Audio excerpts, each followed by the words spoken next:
muito no louvor. Deus enviou, eu sempre digo, que Deus enviou essa mulher para aqui, para esse tempo que nós estamos vivendo, que nós precisamos. Ela está aqui para isso. E aí, eu vou falar para ela, entrega tudo, não deixa nada. Glória!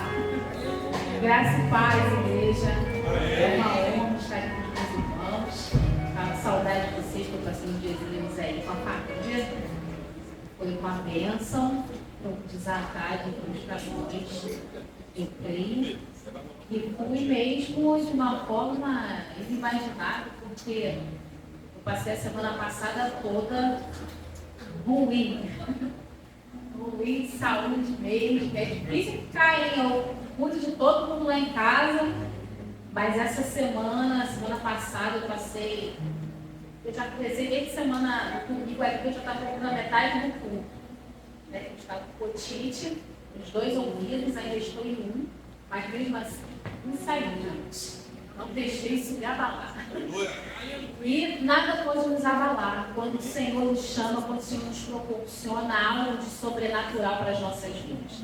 Nós não podemos parar em meio às circunstâncias, em meio aos problemas, em meio aos desafios que nos sobrevêm, né? Eu louvo ao Senhor que mais um processo aí nós passamos, né? Sobre a questão da saúde do Samuel, semana, segunda-feira ele volta a estudar. Depois de 60 dias de licença de saúde, né, tudo fluiu, tudo aconteceu e vencemos mais uma batalha. E a vida do crente é exatamente assim. É uma batalha atrás da outra, mas é uma vitória sobre a outra. O crente vive de glória em glória, de vitória em vitória, crendo que é o Senhor que cuida de nós. E quantos estão aqui porque o Senhor cuida de você? Você não está aqui por acaso, você está aqui porque o Senhor tem cuidado de nós, né? E nós cremos que Ele tem muito mais a fazer. E dentro do tema que foi colocado para nós, né, alinhamento de pensamento, gente, ministrar depois do pastor é um desafio, né? Misericórdia. É porque o que a gente vai ministrar é o que ele nos trouxe como ministração. Mas mesmo assim, né? Eu creio que o povo já começou a receber uma unção desde as 7 horas, 5 horas da tarde aqui, mas há uma unção nova sobre as nossas vidas. Uma unção que vai quebrar julgos, que vai nos alinhar com a palavra que traga para nós. E nós passamos esse mês todo recebendo palavras de alinhamento, recebendo palavras de entendimento, de abertura de visão, de abertura de entendimento. Para quê? Para que a gente avance. Para quê? Para que a gente viva níveis maiores de conquistas. Você está aqui porque Deus vai fazer você entrar numa terra prometida. Você está vivendo tudo que está sendo ministrado aqui, profetizado para a tua vida, porque há níveis de conquistas para nós. E nós não podemos abrir mão do que Deus tem para nós. Abramos as nossas Bíblias em Filipenses capítulo 2. Filipenses capítulo 2. A partir do verso 1 até o 8. Vou me ajudar, né? Se estiver falando muito alto, você faz assim, porque eu só estou muito ouvindo. Né? Então vamos lá? Filipenses 2, do 1 ao 8. Eu vou ler versículo 1, você lê o 2, 1, 3, 4 e assim sucessivamente, ok? Para que a gente fique atento aí à palavra. Vamos lá. Por estarem unidos com Cristo, vocês... Coloca para mim na outra versão. Bota nessa daqui da minha Bíblia. Deixa eu ver aqui qualquer livro. Almeida Revista Atualizada. É mais, está dentro desse contexto que foi passado para nós. Isso. Não é NVT, não. Essa daqui é a área. Muito obrigada.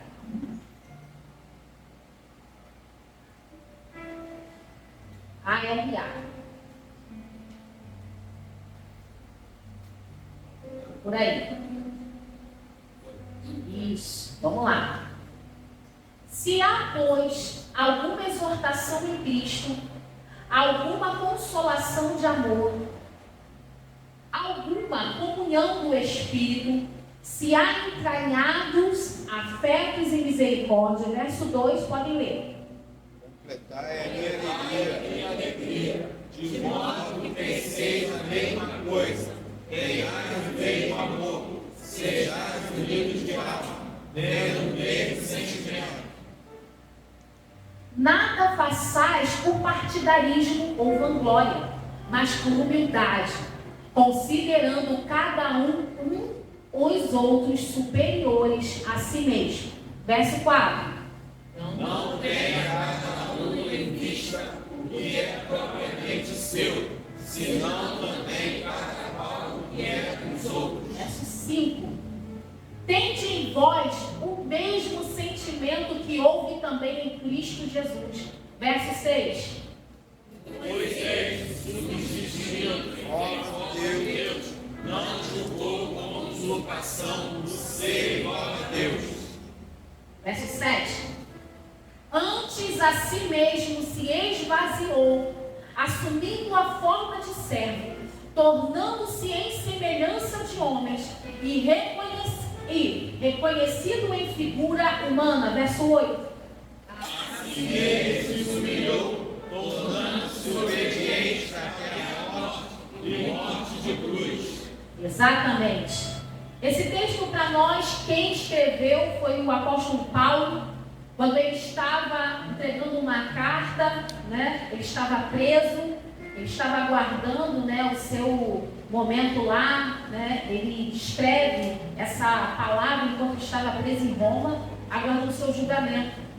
Estava preso, né? E eu fico imaginando o quantos sofrimentos ele passava durante a sua prisão, né? Mas mesmo assim, e o texto fala que ele era muito abençoado pelas igrejas, né? E a igreja de Filipe foi uma das igrejas que mais abençoou a vida do apóstolo Paulo. A igreja de Filipos era uma igreja, né? Uma igreja fiel, uma igreja que enfrentava, né, desafios, mas ela não abria mão daquilo que ela era e daquilo que ela, da forma que ela foi chamada. E alguns historiadores dizem, né, que quando o apóstolo Paulo foi escrever essa carta, ele já tinha fundado essa igreja aproximadamente há 10 anos. Há 10 anos ele já tinha fundado essa igreja. E aí você começa a observar esse texto dele, no verso 1, ele diz assim: se há, pois, alguma exortação em Cristo. E algumas pessoas, né, algum termo, né, na parte verbal, diz que pode se trocar até mesmo em se há, pois, em visto que há. Ou seja, essa igreja fora vista pelo apóstolo Paulo como uma igreja que conseguia exortar em Cristo. E o que é exortar em Cristo? Exortar em Cristo é trazer encorajamento para a igreja da forma que ela precisa ser tratada. Às vezes a gente tem aquele medo, né, de ser exortado, de ser chamado. A gente coloca a exortação como algo que estão chamando a nossa atenção, mas não. A exortação, ela traz encorajamento quando ela vem de Cristo para nós. Ela traz força, vigor para você fazer melhor do que você já estava fazendo. Ela traz o entendimento de que nós somos bons, mas nós podemos melhorar como filhos, filhas, servos, obreiros do Senhor nessa terra. E ele dizia para ele: olha, visto que há em vocês, né, exortação em Cristo, e há também alguma consolação de amor. E o que quer dizer também consolação em amor? Aquele que consola é aquele que dá ânimo. Então o apóstolo Paulo, ele entendia que aquela igreja, quando ela ia consolar, ela não deixava a pessoa mais triste do que ela estava. Porque tem uns que chegam para você e falam: minha irmã, você está bem? E aí a pessoa fala: eu também estou ruim, está 1 ano que eu estou ruim, que eu não estou passando bem também, eu estou pensando em três médicos, eu já fui 2 e não deu certo. Tem pessoas que, ao invés de consolar, a pessoa chega para outra e deixa a pessoa pior do que ela já estava.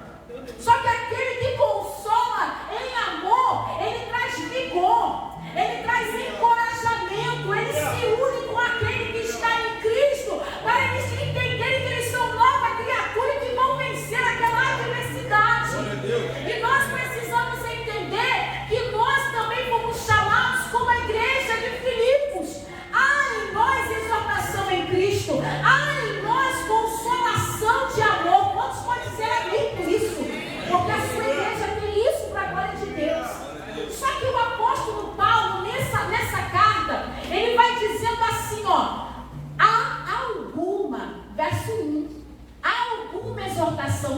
tempo todo. Há alguma exortação em Cristo? Há alguma consolação de amor? Há alguma pronome indefinido que indica uma quantidade incerta ou pequena? E quantas das vezes nós entramos naquilo que é incerto ou pequeno na nossa vida espiritual? E hoje Deus te chama para te exortar em Cristo, te consolar em amor, e você começarmos a observar, no transformar essa palavra naquilo que Deus está nos revelando. Se eu estou na parte indefinida ou definida daquilo que Deus me chamou como consolador do amor e como exortador daqueles em Cristo. O Senhor chama a igreja porque Ele traz essa exortação porque Ele quer um fogo, Ele não quer só a metade. O Senhor não veio só para uns, Ele veio para todos. O Senhor não quer só os pastores, o Senhor quer os presbíteros. O Senhor quer que você viva não só aquilo que você acha que você tem que viver, não. Eu sou só dois. Não, você não tem que ser dois. Você tem que ser aquele que foi chamado para gerar mudança e transformação para esse tempo. Deus tem me chamado nesse entendimento. E quando a gente começa a observar isso, Ele fala, olha, há em vocês, há em alguns. Só que Ele tinha uma perspectiva, e é sobre isso que nós vamos falar. Ele descreve para nós que muitos eram fiéis. Mas Paulo os exorta a terem a mesma alegria que ele tem. A mesma alegria, enfatizando a importância do quê? O que trazia alegria no coração do apóstolo Paulo? Comunhão. O que trazia alegria para o coração do apóstolo Paulo? Unidade. Ele ia em todas as igrejas e ele entendia aquilo que precisava objetivamente ser tratado.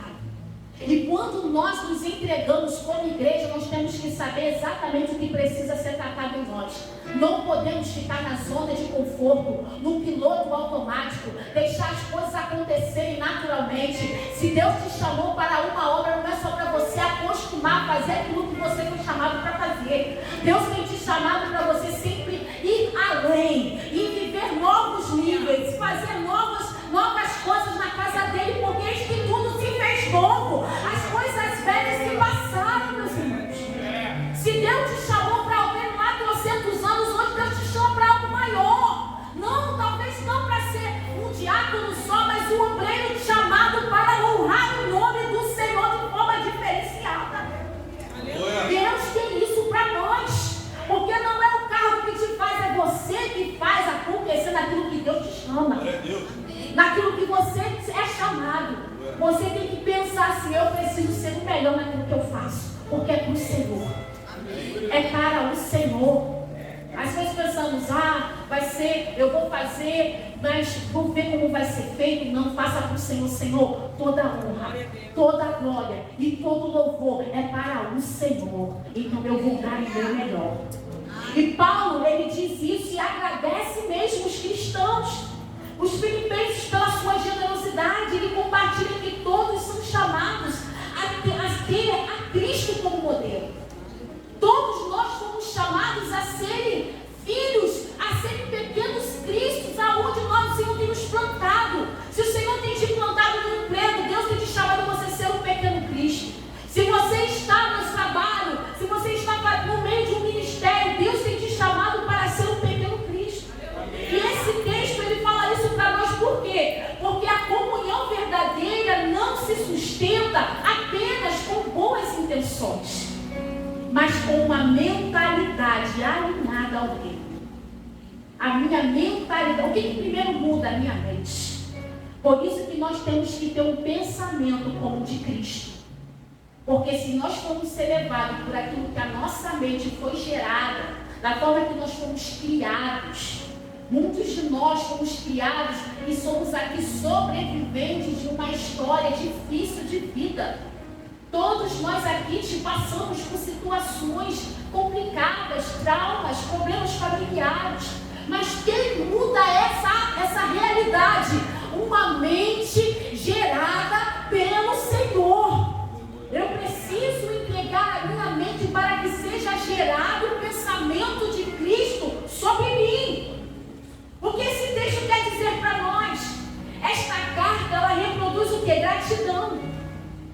que Paulo chama os irmãos a pensarem a mesma coisa, terem o mesmo sentimento e viverem com o mesmo propósito. E muitas das vezes, nós entramos na casa do Senhor com os nossos próprios propósitos, com as nossas próprias vontades, com os nossos próprios objetivos. Às vezes entramos na igreja, eu já vi muitos casos assim, né, que já acompanhei algumas mulheres na igreja. Algumas mulheres entravam na igreja pensando assim: eu vou entrar para a igreja porque eu quero que meu marido salve, porque eu quero que ele pare de beber, eu quero que ele pare de fumar. E aí o marido faz, acontece, traz. Eu chegava e falava assim: você quer esse marido? Eu quero. Eu falei: então vamos orar por esse marido.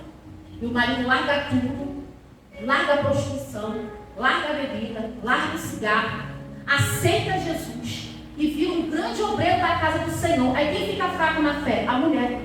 Sabe por quê? Porque o objetivo dela era só o homem na casa do Senhor. Não era ela cumprir o chamado que Deus tinha para a vida dela.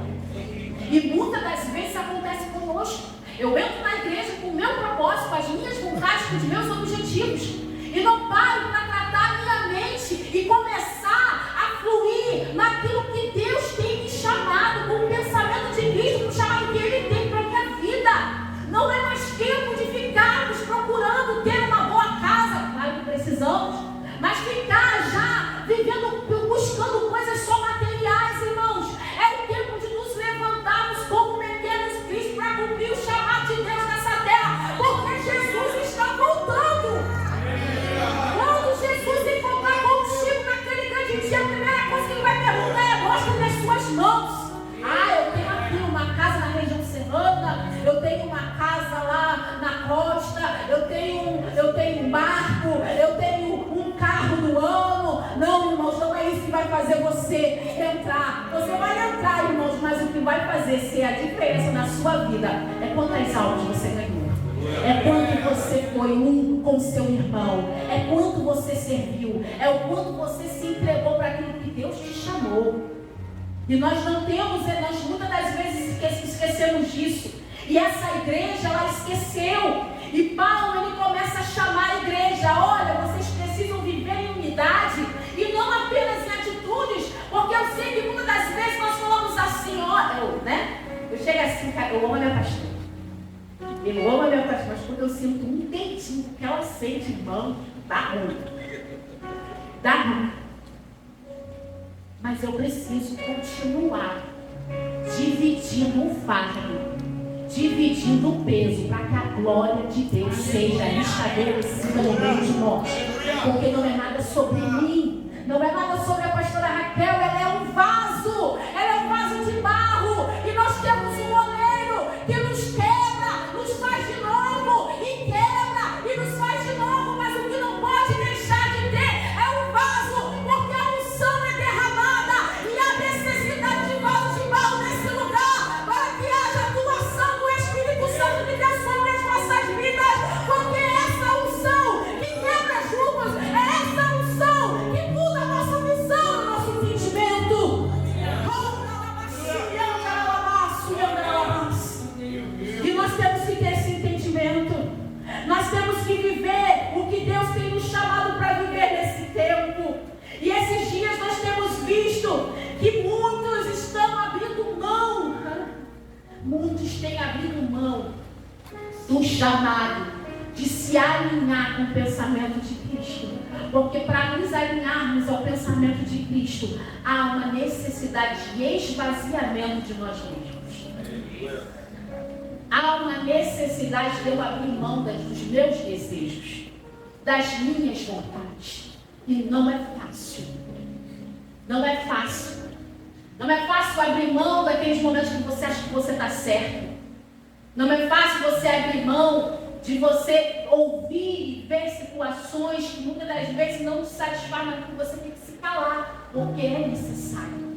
Porque aquele é o tempo do agir e do moldar de Deus na sua vida. Não podemos abrir mão dos processos, irmãos. Não podemos quebrar processos. Nós precisamos continuar dentro do nosso processo para chegarmos no lugar determinado que o Senhor tem para cada um de nós. Nós precisamos.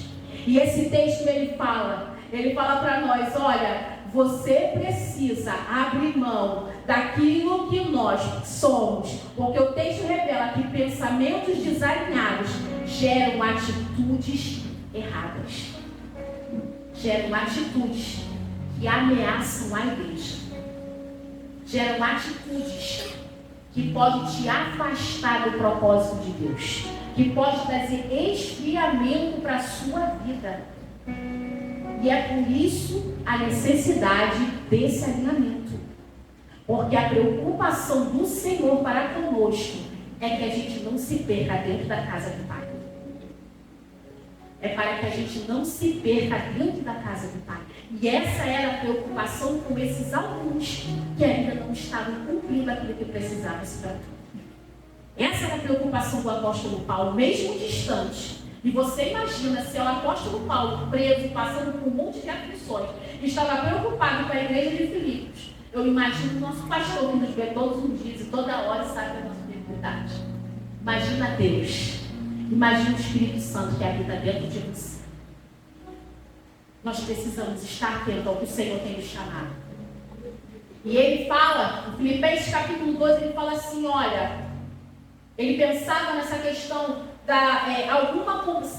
se há coisa, alguma exortação em Cristo, alguma consolação de amor, alguma comunhão do Espírito, se há entranhados afetos e misericórdias. Ou seja, ele começava a dizer isso por quê? Afetos, porque às vezes nós nos aproximamos por afetividade. Às vezes a gente acaba se aproximando porque a gente tem algumas pessoas que parecem com a gente, conversam, que têm a mesma linguagem, ou têm os mesmos problemas, ou tem filhos que também estão passando pelas mesmas fases. Né? Às vezes a gente percebe esse tipo de coisa. Só que as minhas intenções, os meus afetos, não me faz ter um coração de misericórdia. Porque a misericórdia são ações, são atos de fato que atraímos pessoas ou afastamos pessoas. Nós temos que ter um entendimento que o afeto, você pode ter alguém chegar para você e falar assim, poxa, você está passando por isso, eu vou estar orando por você, e a tua pessoa vai até esquecer de orar por você. Mas quando você para de olhar para você, quando você está em oração, Deus traz à memória aquelas pessoas que precisam do seu clamor, da sua oração. E isso é misericórdia. Isso é misericórdia. Tem vezes que eu ajoelho para orar, tem vezes que eu estou deitada mesmo, porque eu estou cansada de orar, só que eu preciso orar, e vem o nome de um, aí vem o nome de outro, aí vem o nome de outro, aí vem o nome de outro, aí vem o nome de outro. Quando eu vou ver, eu já estou falando, você não fala baixo ainda, mas isso é misericórdia, são ações de misericórdia. E Deus tem te chamado para quando Deus te aproxima de alguém, tem um propósito. Deus não te chama para você se aproximar de alguém só para ser mais uma na vida daquela pessoa. Deus, às vezes você fala assim, caramba, eu tenho uma amiga que do nada a gente virou amiga, não é do nada não. Deus tem um propósito de libertação naquela vida. E você vai ser esse canal. Mas não deixa somente o seu afeto, uma aproximação de afetividade. Lança fora o seu medo e seja a boca de Deus para essa vida. Haja com misericórdia. Olhe com misericórdia. Olhe para o teu irmão com misericórdia. Faça a obra com misericórdia. Cumpra o teu chamado com misericórdia. Porque tem vezes que a gente sobe aqui no altar e fala assim, Senhor, vem com a tua misericórdia sobre a minha vida. Aí você, qualquer coisa que nós vamos fazer, a gente pede misericórdia. Por que eu não posso dar aquilo que eu recebo? Por que eu não dou? Eu só quero receber, eu só chego aqui, Senhor, tem misericórdia de mim. Senhor, vem com a sua misericórdia sobre a minha casa. Senhor, tem misericórdia do meu marido, tem misericórdia da minha família. Mas só que eu não dou. Eu não dou. E essa era a preocupação do apóstolo Paulo. Ele falava aqui no versículo 1, olha, se há entranhados afetos e misericórdia, complete a minha alegria. Complete a minha alegria. Ele poderia muito bem falar aqui no texto dele, falar assim, olha, a minha alegria vai ser completa quando eu sair dessa prisão e ir para aí. A minha alegria vai ser completa quando sair tudo e eu não ficar preso mais. Ele não pensava mais nele. Porque uma pessoa que é canal de Deus para outra, ela não pensa em si, ela pensa no outro. Porque comunhão não é só ajuntamento de pessoas, é sentir a dor do meu irmão, é estar junto com o meu irmão, é trazer entendimento para o meu irmão se ele não tem entendimento, é fazer com que ele caminhe comigo para que ele entenda o que Deus fez para nos unirmos nele. Não é só ajuntamento em nossas celas, não é só ajuntamento dentro da igreja, é afeto, é misericórdia, é graça, é unção, é poder, é mudança de comportamento, é mudança de visão, é mudança de roupa. Deus quer nos unir para algo se modificar, para chegarmos em um lugar. Mas eu não estou vendo nada. Será que ele conseguia ver algo de preso? Será que o apóstolo Paulo conseguia ver algo preso? Não conseguia. Talvez estejamos também presos em algumas áreas da nossa vida. Você pode não estar vendo, mas você precisa cumprir aquilo que Deus te chamou para cumprir, os princípios dele para a tua vida. Só basta isso, cumpra os princípios. Eu não estou vendo nada, eu vou seguir. Estão dizendo ao contrário do que eu aprendi, eu vou seguir. Falaram para mim isso e isso, eu vou seguir. Olha, comentaram isso comigo, eu vou seguir. Olha, o irmão parou, eu vou lá pegar ele, a gente vai seguir. Olha, meu filho, meu irmão não tem o culto, eu vou ligar para ele porque a gente precisa seguir. Nós precisamos seguir para o alvo. Podemos até passarmos por tribulações, mas isso não pode nos parar. Diga, eu não vou parar. Diga, eu não vou parar. A terceira vez, diga, eu não vou parar. E quando ele dizia isso, ele falava assim: não, sejais unidos de alma. Quando chegou nessa parte, né? Essa parte sempre me toca. Sejais unidos em alma. Quando Deus nos criou, lá em Gênesis capítulo 2, verso 7, ele nos criou como almas viventes. Em hebraico diz isso, almas viventes. Deus não criou você sem entendimento. Você foi criado com alma. Você foi criado com alma. E o que é a alma? A alma, ela define quem nós somos. Salmo 103, verso 1 diz isso. A alma define quem nós somos. Se puder até colocar aí. E é a parte de nós que sente emoções. Salmo 103, 1. E é a parte de nós que sente emoções, que raciocina. Aí, bendize, ó minha alma, ao Senhor, e tudo que há em mim, bendiga ao seu santo nome. Quando a minha alma agradece, tudo em mim agradece ao Santo Santo. Quando eu estou bem com a minha alma, eu consigo fluir até vida de dentro de mim. Tem um texto na Bíblia que fala sobre isso, eu nem anotei ele. Mas quando eu tenho esse entendimento, nós começamos a entender que a nossa alma, ela interpreta as experiências físicas do nosso corpo. E é o elo entre o corpo e o espírito. Então, quando Deus, Ele te criou com uma alma. E essa alma, ela veio, 0%. Hoje a minha está 43%. Eu tenho 43 anos. E quantas marcas, quantos registros, quantas coisas foram marcadas dentro de mim, para o bem e para o mal? E quantas coisas foram marcadas na sua vida, no seu coração? Mas hoje Deus quer que você aí interprete tudo isso como experiência para que seja o favor do Senhor para a sua vida naquele grande dia. Como algo de superação nas circunstâncias que você passou na sua vida. Eu estava com uma amiga e todas as vezes quando ela falava alguma coisa, aí a filha dela falava assim: mas você também fazia isso assim. Mas não sei por que você reclama assim, eu faço isso porque você faz assim, assim, assado. Mas não sei o que, não sei o que. Aí fica com aquele negócio, eu falei para ela: para de usar como respaldo que deu errado. Para de usar como respaldo. Às vezes nós temos como respaldo a nossa dor. Não, eu estou assim, eu estou com dor.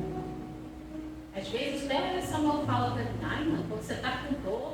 Aí eu já vi, então deixa eu me acalmar. Porque às vezes nós somos movidos pelas dores.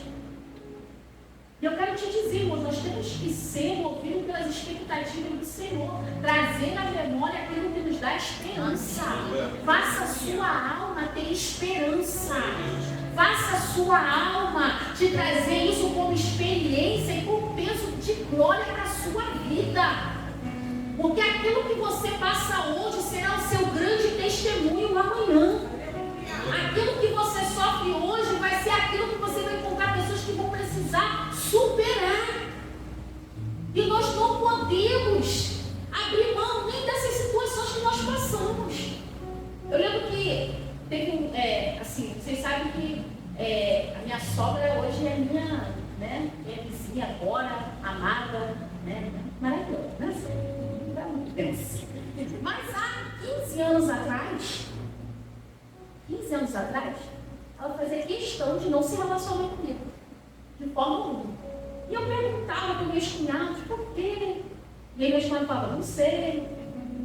E hoje eu vejo, nesse um ano agora, que Deus sarou a nossa terra, eu vejo o quanto a gente acrescenta uma para as outras. Ela me liga, ela me convida para sair, eu convido ela também para sair. Se ela sabe que eu estou em casa, ela vem me visitar. E hoje nós temos uma relação, mas eu decidi mudar para aproximar ela de mim. Porque às vezes a gente espera o outro mudar para a gente, se fulano falar comigo, eu falo com ele. Se ele não falar comigo, eu não falo com ele. Quebra isso em nome de Jesus. Quebra isso, fala que não. Eu vou falar com todo mundo. O Isaac tem o costume de falar com todo mundo na rua.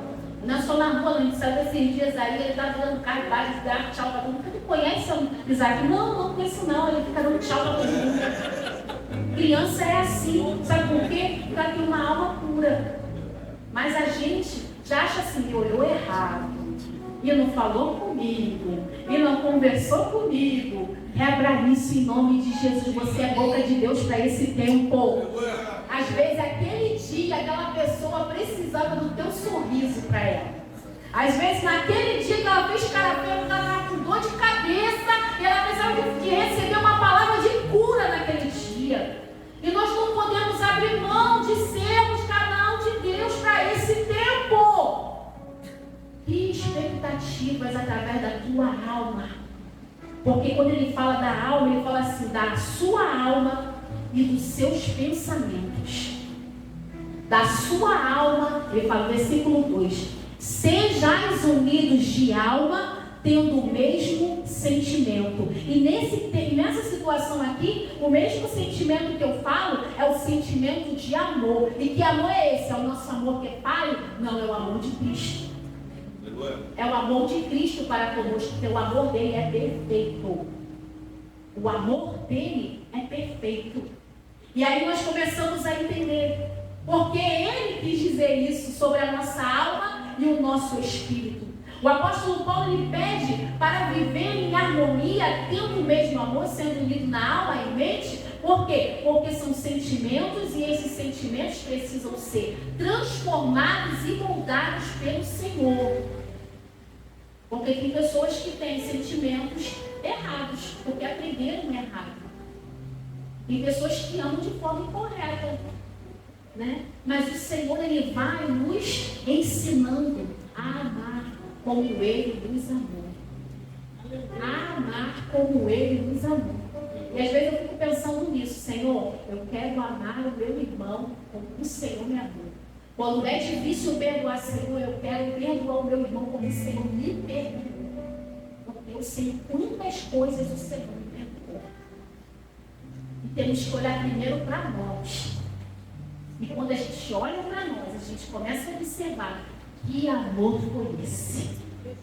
Que misericórdia e graça foi essa que nos alcançou.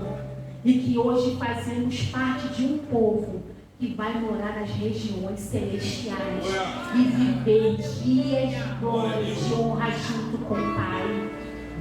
Quando nós entendemos isso, nós começamos a observar que o apóstolo Paulo, ele começa a dizer assim, olha, vocês precisam modificar a forma de pensar. Então, nada façais o partidarismo. Diga partidarismo. O que é partidarismo? É a forte adesão, lealdade ou fanatismo a um partido político, ideologia ou causa, frequentemente acompanhado de uma visão negativa dos seus opositores, que representa a cega defesa de uma facção. Por que Paulo estava preocupado com a questão do partidarismo entrar dentro da igreja? Porque quando uma pessoa é partidarista, ela não é sozinha, ela alcança um grupo. Ela alcança 2, 3 e vai aumentando. Os grupos esses grupos partidaristas, eles sempre procuram altas projeções, eles querem ser vistos como alguém que está crescendo muito, um grupo que está crescendo, que está evoluindo. Ele procura se autopromover. E com isso, ele esquece que, na verdade, o que ele precisa promover e projetar para o mundo é a edificação da igreja e a glória de Cristo.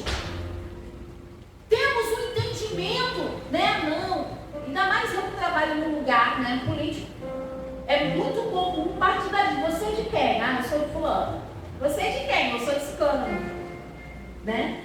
Eu tenho uma conhecida que ela era apaixonada por um rapaz. Aí, por que você não casa com ele? Ele é muito bom, menino da defensoria, tem um bom emprego. Ah, porque ele é do Bolsonaro. Misericórdia. Misericórdia. Eu tenho outra amiga que chegou para mim e falou assim: Marta, estou precisando de um emprego. Eu falei: é mesmo, amigo? E ela é jornalista, ganhava bem, foi minha primeira chefe. Aí eu falei assim: olha, eles estão precisando de alguém na área da assessoria de imprensa mesmo. Aí ela: ah, não, mas aí o pessoal é de tal partido. Tem pessoas que abrem mão de bons empregos, de um esposo. Tem pessoas que abrem mão do Senhor por causa de uma causa que ele carrega com ele e acha que só aquilo ali está certo na mente dele. Tem pessoas que cauterizam a sua mente porque acha que é assim e vai ser sempre assim. Mas hoje Deus quer derramar o sangue dele sobre a nossa mente e repreender toda a raiz de partidarismo pelo poder do nome de Jesus. Pelo poder do nome de Jesus. Nós não vamos deixar que essas ideologias do mundo, não podemos deixar que essas ideologias partidárias de movimentos, irmãos, dentro das nossas igrejas, nós somos unidade, precisamos estar em comunhão, irmãos. Temos que estar juntos, unidos. O propósito é Deus, o propósito é a vontade de Deus, o propósito é crescermos em graça e conhecimento de Deus. Tem pessoas que sabem muito bem de todos os partidos, de todos os grupos de futebol, sabe, de todos os grupos de videogame, mas pergunta a ele se ele sabe exortar alguém em amor. Não, esse irmão está errado, esse irmão não merece perdão, não tem amor. Não tem amor, porque ele carrega isso na sua vivência e quer levar isso para dentro da igreja, mas nós temos que repreender em nome de Jesus. Se você é Vasco, eu te amo, irmão, mesmo sendo flamenguista. Em nome de Jesus, eu amo vocês, até porque meu pai é vascaíno. E eu gosto do Flamengo. Nós temos que ter um entendimento que a gente não pode trazer o partidarismo para dentro da igreja. E é isso, essa era a preocupação do apóstolo Paulo. Lá naquela época, hoje continua sendo a preocupação de Cristo para nós. Ele também dizia: olha, nada façais por partidarismo ou vanglória. E o que é vanglória, irmãos? É o orgulho excessivo, é a vaidade, é a busca por reconhecimento pessoal, é aquelas pessoas que sendo considerada um vício, né, oposto à humildade. É oposto à humildade. Ah, porque no meu dia é o melhor dia. Ah, porque quando eu faço direito, não faço igual, não sei. Temos que repreender esse nome de Jesus. Porque se não é o meu dia, irmãos, eu também sou uma com meu irmão. Eu sou uma com meu irmão. Foi no dia de quem? Não interessa, irmãos. Aqui é a casa do Senhor. O erro do meu irmão é meu erro também. O acerto do meu irmão também é meu acerto. A tristeza do meu irmão tem que ser a minha tristeza e a minha alegria. Por isso que ele vai chorar e como que chora. Ele não fala, sacanei, o irmão está chorando, está arrependido. Temos que chorar com os que choram, irmão. Na próxima vez tu vai conseguir, porque eu vou te ajudar, eu vou te auxiliar. Se você precisar de alguma ajuda, eu sou aqui, pode me chamar, pode me ligar, pode me procurar. Não falar assim, eu não tenho nada a ver com isso, liga para o pastor. Está repreendido em nome de Jesus. Se você é o filho da casa, você tem que cuidar dos seus irmãos. Você tem que cuidar dos seus irmãos. Mas alguns se preocupam só abraçar ou entrar em projetos que ele seja o protagonista. Tem pessoas que só buscam, né? Não vou participar desse departamento e nesse eu vou me sobressair. E Deus nisso tudo. E Deus. E aquilo que Deus tem para mim e para você, irmãos. Quem tem que aparecer é o Senhor. Aleluia. Quem tem que ser glorificado é o Senhor. Eu até anotei aqui que, sobre a vanglória. Ela diz assim, frequentemente afastando o foco de Deus. A pessoa que procura a sua glória, eu posso te dizer uma coisa, vai ser só aqui na terra. Quando chegar lá no céu, se você chegar, não vai rolar para você. Não vai. Porque a Bíblia não fala que aquele que procura a glória aqui na terra vai receber aqui na terra. E aqui tudo que é da terra é corruptível. Hoje você pode estar bem pra caramba na vida, amanhã não. A gente fala até isso lá na nossa secretaria. Porque a gente vive, né, lá no trabalho e fala assim, não tem problema não, a pessoa está fazendo isso, mas é uma roda gigante. Lá no trabalho. Por quê? Porque às vezes aquele assistente, que nem aconteceu uma época dessa aí, um assistente que não sabia nem escrever direito para um chefe. E aí ela vai lembrar daquilo que você tratou ela mal, né, no caso lá, porque ela era assistente, você não tratou aquela pessoa bem. E às vezes a gente leva um lado espiritual, mas aquele que está correndo atrás, no seu atraso, vai chegar lá. Sabe por quê? Porque nós não podemos desprezar os pequenos começos. Se você foi chamado pequeno, Deus vai te fazer grande. Porque primeiro nós temos que mesmo se humilhar. Primeiro nós temos que fazer aquilo que Deus quer que nós façamos para Ele, para depois nós sermos pessoas que mostram quem nós somos fora daqui. Eu não posso ser uma grande líder no meu trabalho e não me projetar ser uma grande líder na igreja. Eu não posso ser uma pessoa que estuda uma área e aqui eu não uso isso como serviço para o Senhor. Se eu fizer isso, eu estou andando de vanglória. Isso não é de Deus. Isso não vem de Deus. E o apóstolo Paulo fala isso. Porque eu estava até lendo sobre esse assunto e a gente vê que no reino de Deus não há espaço para nenhum ser humano se projetar. Aquilo não é lugar de projeção. Não posso pensar que porque eu cheguei de um jeito, eu vou me projetar naquilo ali. Não, eu tenho que servir. Esse é o entendimento da igreja, servir. Nós vamos ir para o final. Mas eu preciso, agora o verso 2 diz, mas preciso enfatizar. Modo de pensar, a unidade de pensamento. Até o apóstolo Paulo, ele era tão preocupado com a questão do pensamento, da forma de pensar, dessa forma de agir, com os pensamentos, que ele fala na carta de Filipenses, ele fala 10 vezes sobre pensar. Que às vezes fica agindo sem pensar de qualquer maneira. Ah, fulano disse isso, eu vou. Ah, fulano disse aquilo, eu também vou. Para, irmãos. Ora primeiro. Pede direcionamento ao Senhor. Pede discernimento ao Senhor. Busca o Senhor na palavra. Faça um jejum. Busque a Deus. Pense primeiro. A ideia central é um pensar prático. O apóstolo Paulo, ele não queria levar isso aqui por um viés, né, de alguém que sabia muito a palavra. Ele não estava levando por um lado, porque da exegese daquele momento, ou que ele já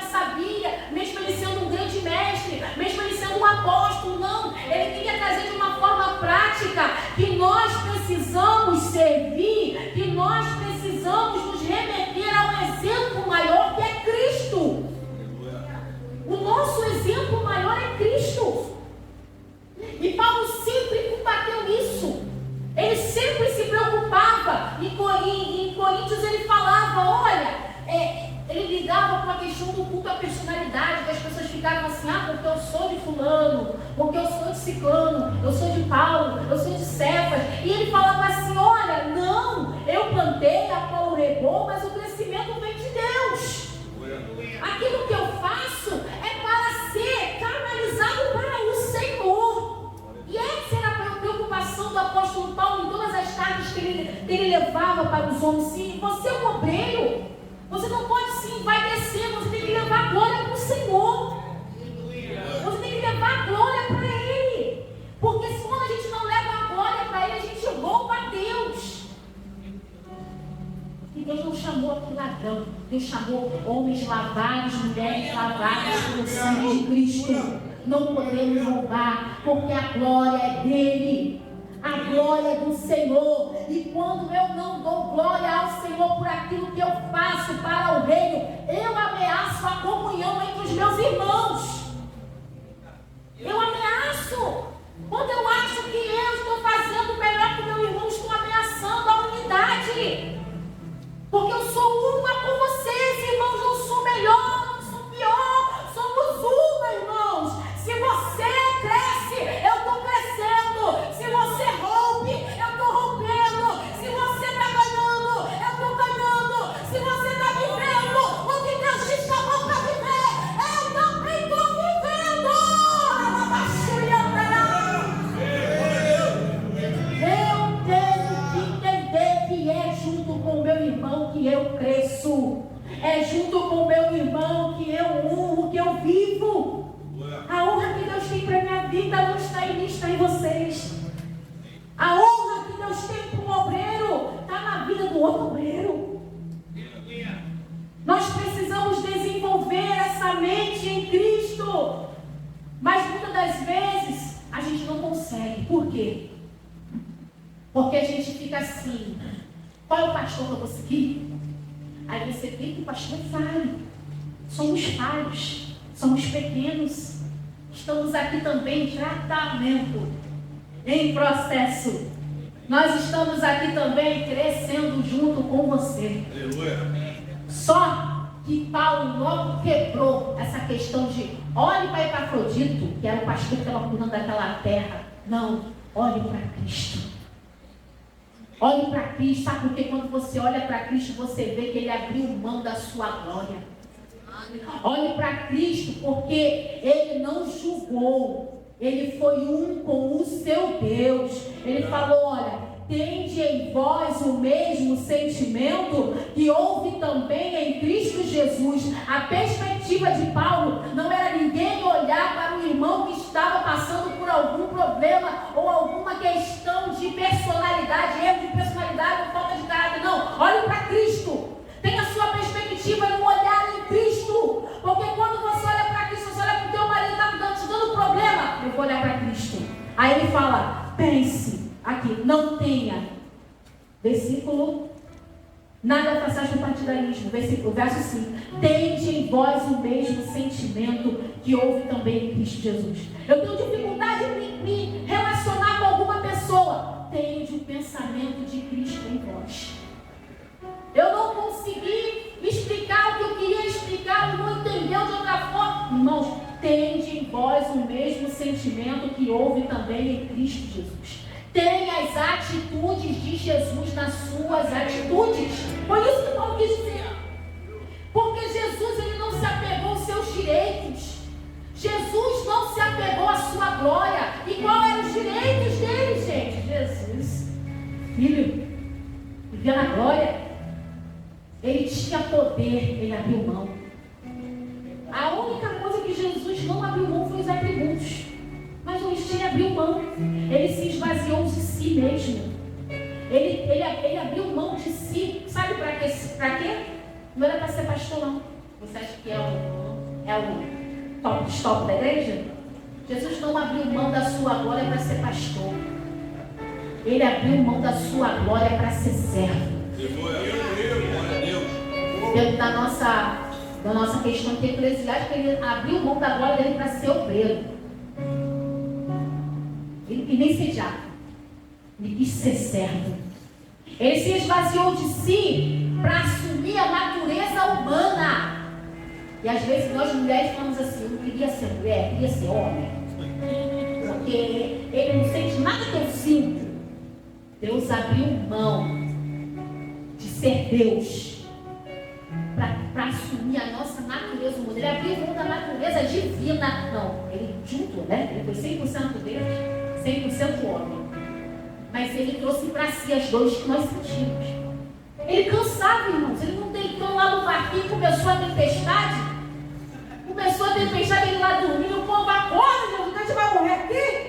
Porque ele também se cansava, que nem eu e você. E ele abriu mão. Ele se humilhou. E sabe para que ele se humilhou? Não se humilhou para depois, em outra empresa, ter um grande emprego, uma grande vaga. Ele não se humilhou para depois ele ser reconhecido. Ele se humilhou para obedecer e morrer com morte de cruz.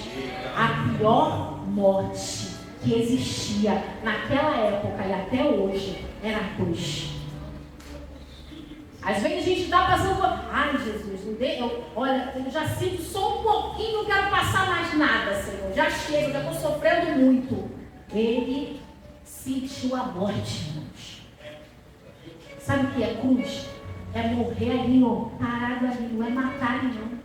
E tem gente que, né, a gente fala assim, isso ele sentiu, né? Quando viu, estava morto. Não, irmãos, ele sentiu cada dor, por mim e por você.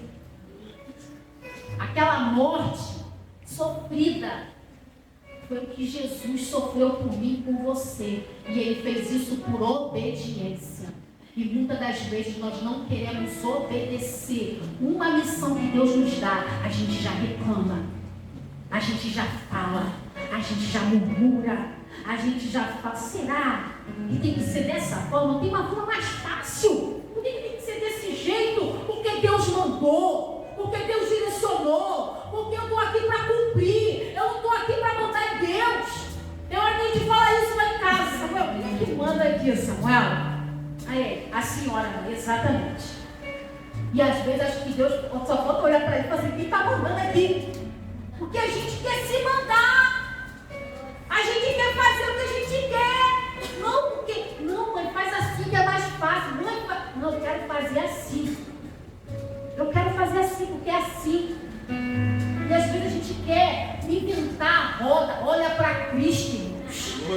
Olha para Cristo. Às vezes a gente quer complicar. Cristo, ele é simples, olha para ele. Ele é o caminho, ele é a verdade, ele é a vida. Olha para ele que vai dar certo. Vai dar certo, irmãos. E aí a gente não quer entender isso. Os atributos do Senhor são tão sobrenaturais, mas ele quis comunicar conosco e refletir em nós os seus atributos. E Deus compartilhou conosco amor, irmãos. E para eu ter unidade com o meu irmão em comunhão, eu preciso desse atributo que você fala assim, Senhor, reflete em mim, que está faltando. Pede a Deus. Não está faltando amor em mim, Senhor, me dá mais amor para me lidar, para me saber falar, para me saber. Às vezes eu subo aqui e falo, Senhor, me dá amor para me falar com meus irmãos.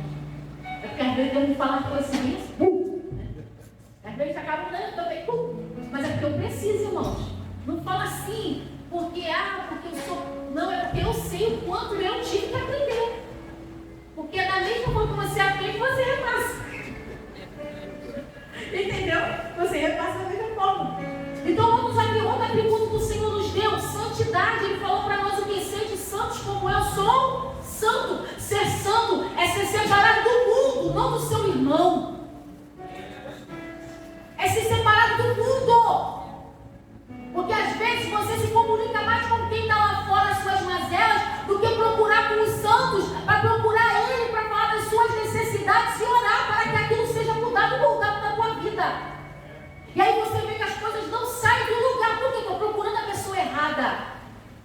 Estou buscando pessoas erradas. E quando eu busco pessoas erradas, eu deixo de ser separada de Cristo e fico separada dos meus irmãos e da minha igreja. Eu preciso, olha, tem vezes, irmãos, que eu preciso me comunicar, resolver problemas no meu trabalho e eu fico preocupada de procurar o pastor ou a pastora para me cobrir nesse sentido. Tudo que eu faço tem o costume de comunicar, porque eu preciso está debaixo dessa unção. Porque eu fui para lá, fui passear esses dias, mas para ser santa, para ser separada, para ser diferenciada. E para isso, eu não vai ser com a minha bela forma de agir, de falar. Vai ser debaixo da unção que eu vou. Vai ser debaixo daquilo que Deus tem me levado, daquilo que eu tenho ouvido, daquilo que eu tenho buscado para mim. Porque outro atributo que o Senhor tem nos dado é justiça e bondade. Às vezes procuramos justiça com as nossas próprias mãos. E às vezes também a gente tem aquele senso de justiça que faz parte. Poxa, isso aqui aconteceu com esse irmão, isso aí foi ruim, que não sei o quê. Mas passa para o Senhor, porque o Senhor é justo. A gente conhece justiça até a vírgula. Deus conhece justiça na sua totalidade. Porque Ele também é justo e foi justificado depois que Ele saiu da cruz. Ele é justo. Outro atributo que Ele nos deu: bondade, fidelidade, sabedoria. Eu não sei falar, pede sabedoria que o Senhor te dá. Em humildade, reconhecemos a nossa dependência total de Deus. Eu quero ser humilde, mas eu não sei ser humilde porque eu tive uma vida muito boa e agora eu tenho uma vida muito ruim e eu não consigo lidar com essa forma difícil que eu estou vivendo hoje. Esteja debaixo da dependência de Deus, porque é isso que é ser humilde. Humilde não é uma roupa, você vir com a sua pior roupa para a igreja. Porque tem pessoas que vêm com a pior roupa para a igreja e vai bonitão para o trabalho, vai bonitão para a saída com os amigos. Não é sobre isso. Não é essa humildade que Deus quer de mim, de você. É o nosso melhor para o Senhor e a nossa total dependência ao Senhor. Eu termino da humildade. Essa humildade, ela faz com que eu olhe para o meu irmão e valorize ele acima de mim mesmo. Porque aquele que não é humilde, irmãos, é egocêntrico. Aquele que não é humilde tem um ego inflado, é soberbo, é orgulhoso. Se eu não tenho, irmãos, não tem meio termo com Deus. Ou eu sou humilde, ou eu sou egocêntrico. E hoje Deus nos chama para a gente abrir mão desse egocentrismo, de achar que tudo tem que ser ao meu redor. Sabe por quê? Porque somos igreja, somos um no Senhor. Porque o Senhor, Ele quer que você cresça. Ele quer que você evolua. Ele quer que você viva aquilo que Ele tem para você. O Senhor, Ele quer que você abra mão desse orgulho, dessa soberba. Porque isso vem da carnalidade. Isso é obra da carne. São obras da carne. E a gente precisa abrir mão disso. Por que nós precisamos abrir mão disso? Porque há uma recompensa em Deus para aqueles que servem ao seu irmão. Vou falar, não vou perder o ar. Há uma recompensa em Deus para quem serve o seu irmão. Sabe por quê? Porque o próprio Cristo, depois que Ele foi crucificado, depois que Ele sofreu morte de cruz, Ele ressuscitou. E aquele que está em Cristo é ressuscitado nele, também será ressuscitado. Por que vai ser? Porque às vezes nós precisamos ressuscitar em nós a esperança, que muitas das vezes está morta dentro de nós. Muitas das vezes abrimos mãos de projetos, de sonhos. Quantas pessoas estão dentro da igreja levando a vida sem sonhos, sem perspectiva de crescimento em nenhuma área da sua vida? Sabe por quê? Porque não está esperando a recompensa de Deus. Acha que aquilo ali que ele está vivendo basta para ele. Mas olha só, irmãos, eu posso te dizer uma coisa: os homens podem fazer vários planos, você pode ter feito vários planos, mas a última palavra vem do Senhor. E a palavra que Deus tem para você é de vida e não de morte. Deus tem vida para você. E não é uma vida por acaso, não é uma vida pela metade. É uma vida plena, é uma vida totalizada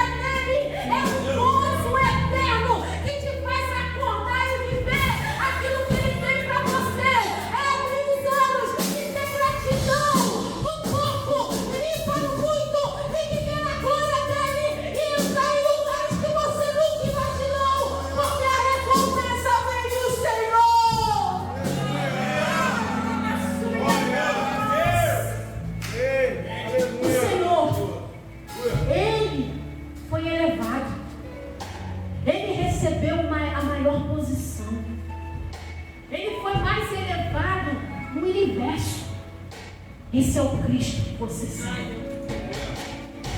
E o nome dele está acima de todos os nomes. Ah, mas eu estou sendo massacrada por essa pessoa. O nome do teu Deus está acima dessa pessoa. Ah, mas eu estou sofrendo isso aí na minha vizinhança. Você tem um Deus que tem um nome acima de todos os